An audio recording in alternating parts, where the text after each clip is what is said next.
मैंने बकरी की गिनती की, मैंने भैंस की गिनती की। अब संजोग से लोकसभा में आया हूं तो वो आंकड़े की गिनती करनी पड़ती है। Fiscal deficit, revenue deficit. अब मेरे जैसा आदमी उसमें उलझ जाता है कि बकरी गिनूं कि भैंस गिनूं कि डिफिसिट गिनूं। यहाँ आके डेफिसिट गिनो, वहां बाद में गिनो।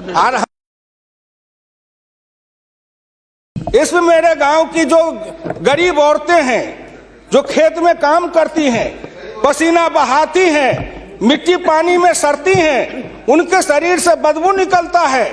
जीवन में कभी एक बार भी उनको लक्स और कौन रेक्सोना साबुन, कौन ये लिपस्टिक पाउडर, ये छूने का देखने का अवसर नहीं मिलता है। क्या उसकी दुनिया को इन्होंने देखा था? मैं उन्हीं से पूछना चाहता हूं। अब तो बड़ी बड़ी बात करते हो, आगे दिन पीछे गए, गुरु से किया न है तब पछतावा होत क्या, चिड़िया चुग गई खेत।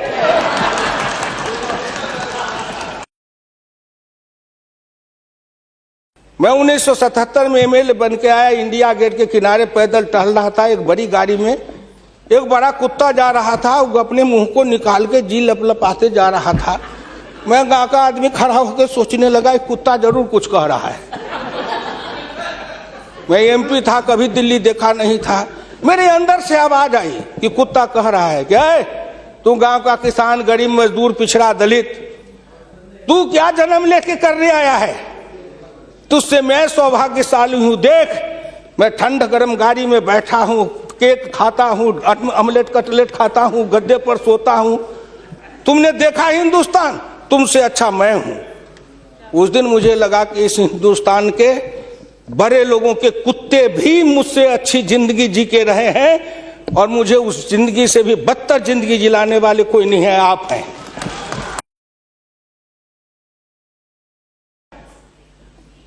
क्या हिंदुस्तान के पिछड़े और दलित समाज के लोगों ने अपराध किया था कि उसमें जन्म लिया?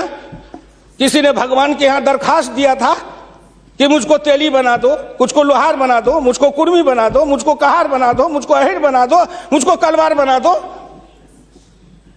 कोई दरखास्त देके तो नहीं आया। आज वित्त मंत्री जी को धन्यवाद दूंगा, प्रधानमंत्री को, कि उन्होंने बजट में कुछ ऐसी योजनाएं बनाई है जिससे हिंदुस्तान के जाति प्रथा के बंधन को ढीला करने का अवसर मिलेगा।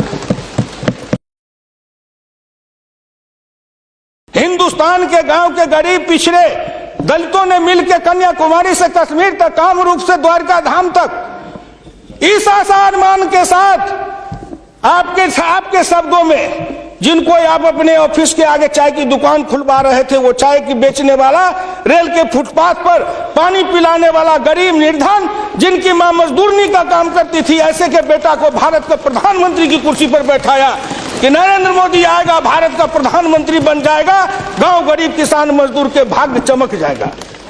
उन्होंने इसलिए सपना को देखा है। वो हो जाएगा क्या? ये 9 महीना में हो जाएगा।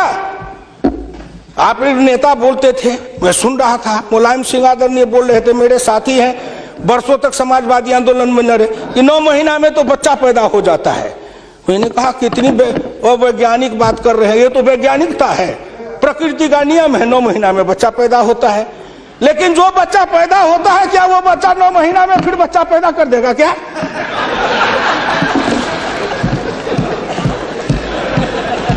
कितनी आप वैज्ञानिक बात बोल रहे हो?